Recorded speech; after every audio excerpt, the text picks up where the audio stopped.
Podcasts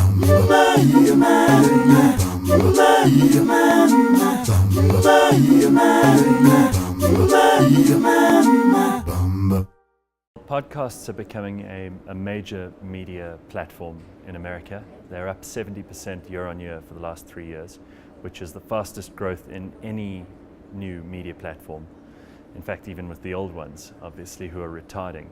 But in South Africa, we're pretty much sure that the same trend is going to develop. I mean, humans are humans, and people want audio material that can inspire, entertain, inform, and empower them.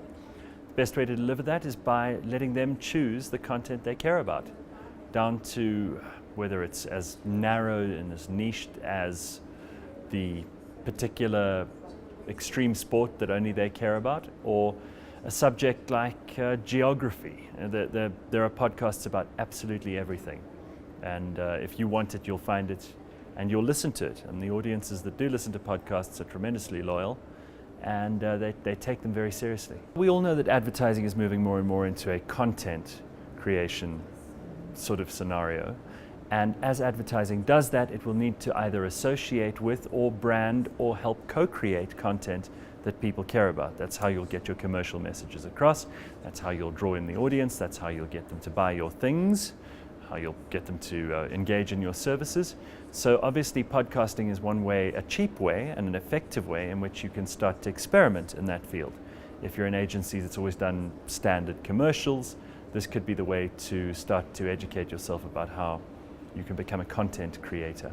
We've learnt a lot. I've learnt that the media business and the ad industry are very, very slow to turn. There are lots and lots of people who've been in it for a long time, and I don't mean to be ageist or sound like I'm being negative about them, but they're doing things the same way they've always done them because that's how it's always worked for them.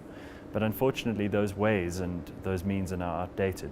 And I think a lot of people are looking at extinction, and instead of making sensible, smart experimental moves in one direction, they choose to stay where they are and hope things will eventually revert back to where they were. Obviously, it's not going to happen. So they're talking themselves out of relevance, which is not good. That's one thing I've learned. The other thing I've learned is that the audience is much, much smarter than we thought they were. They are demanding, they are particular, and they want very specific things.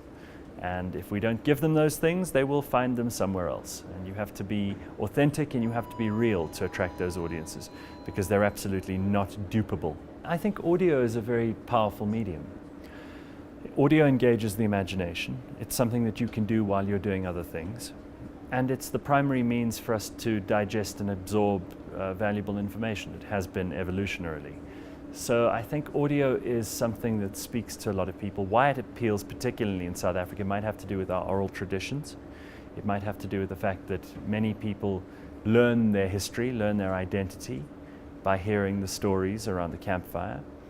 I also think that South Africans like a story, and there's nothing like a story that's told to you in sound to activate your imagination and make you picture the things that you've had fantasies about, that you've dreamt of, that you're able to put together in as many colors as exist, as big or small as you want it to be.